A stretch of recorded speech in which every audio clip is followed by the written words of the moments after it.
Hi, my name is Michelle Oquendo, and I'm here to give a final presentation from the class of Forensic and Governments from the Arizona State University, course 525, regards to Professor April Stonehouse, and submitted by tomorrow, June 26, 2023. What is forensic governance and why is it important? Governance of forensic science is a system of rules, controls, policies, and procedures that produce a competent, impartial, and accurate forensic testing result. Governance is a system and process, not a single activity, and therefore a successful implementation of a good governance strategy requires a systematic approach that incorporates strategic planning, risk management, and performance management. Why is it important, you say? Forensic scientists use scientific techniques to examine and interpret evidence from civil and criminal legal proceedings. In criminal law, forensic science can help prove the fault or innocence of the defendant, resulting in the loss or recovery of liberty of a person. To start, before we jump into everything, we have to go over just basic knowledge. So forensic scientists use this standard called the ISO, which means Internal Organization for Standardization. It is internationally agreed upon by experts. Also requires the implementation of a quality management system, which is strategy to reduce the likelihood of errors in testing results, data interpretation, and opinions. The standard that applies to accreditation of forensic testing laboratories is the ISO IEC 17025. The content of the international standard covers a number of factors, including valid test methods, traceability and measurements to national standards, accurate recording and reporting procedures, and suitable testing facilities. There's a lot of requirements that have come up because it has been revamped almost 3 times. But in 2017, it has been submitted that there is 8 sections. 1 being scope, 2 normative references, 3 terms and definitions, 4 general requirements, 5 structural requirements, 6 resource requirements, which includes personnel, facilities, equipment, traceability. Section 7 adds process requirements, which includes request, sampling, technical records, verification and validation, measurement uncertainty, reports, non-conforming work. Section 8 is management system requirements, which is the management system documentation, control of records, improvement, internal audits, corrective action, risk and opportunities, and management reviews. In 2019, it kind of goes over the same thing, but kind of broader because in 2017, the international scientists just gave everything out.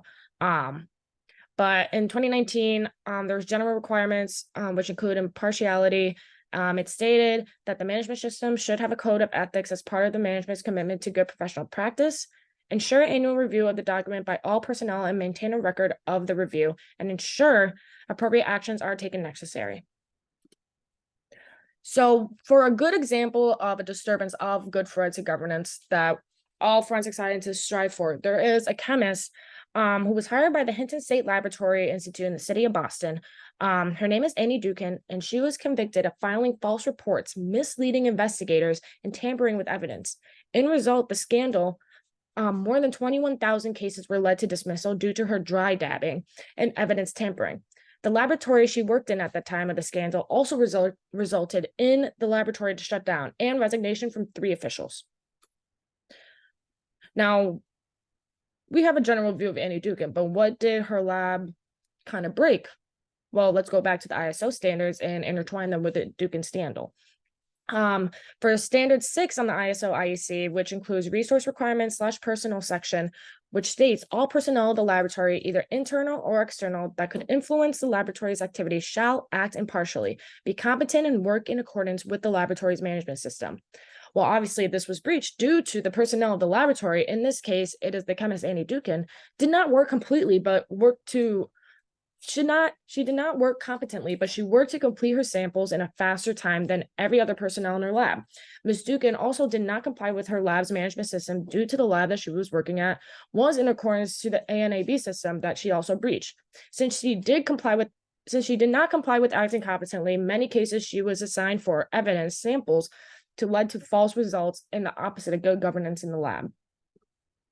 Dookhan's lab also breached the standard general requirements in 4.1.3.1, which includes ensure appropriate actions are taken when necessary. This was also breached by the laboratory that Annie Dookhan was in due to the reports from CNN, which stated that numerous personnel stepped forward to higher management with the suspicion of Ms. Dookhan's results, and the management system did not follow through with their own internal investigation of the claims that came from the other personnel. This led to the continuance of Ms. Dookhan's tampering of evidence to continue a longer time than it should have, which leads again to false results from the lab and making it unusable in the criminal justice system. And matter of the fact, also creates kind of a disdain between the workers and the higher ups, because if you're not going to listen to the workers when submitting a complaint and you're not, and the higher ups don't listen to you, you don't have that trust anymore. Standard 3 was also breached, which is the terms and conditions. Specifically in 3.8, it includes verification provision of this objective evidence that a given item fulfills specified requirements. This was also breached by Ms. Dookhan because she did not fulfill the requirements of verification by producing false results due to tampering with evidence over a period, making the lab not verifiable and in the end to shut down. Standard 5 was also breached by the Dookhan lab, which is the structural environment, specifically in 5.2.1 in 2017, it states that there shall be a director whose duties shall be defined. While there was a management system to overlook the personnel, they were given many complaints from other personnel about Ms. Dookhan's actions and how fast she was getting the results for the samples that she was using. The director at the time was given the complaints but did not do anything to follow up on them, which resulted in bad governance due to the unsuccessful implementation of risk management and performance management.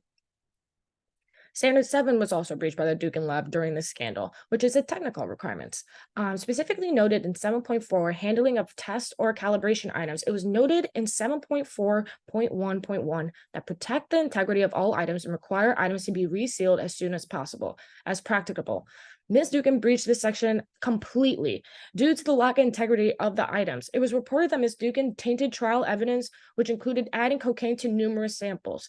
This is an example of poor governance due to the lack of validity in results. In the end, like stated before, numerous cases she was appointed to for drug testing were overturned, and the lack of integrity was made in the criminal justice system. Standard 8 was also breached by Annie Dookhan. It stated for management system requirements in section 8.8.2.b, point 1, which states internal audits shall include direct observation of a sample of accredited services within each discipline.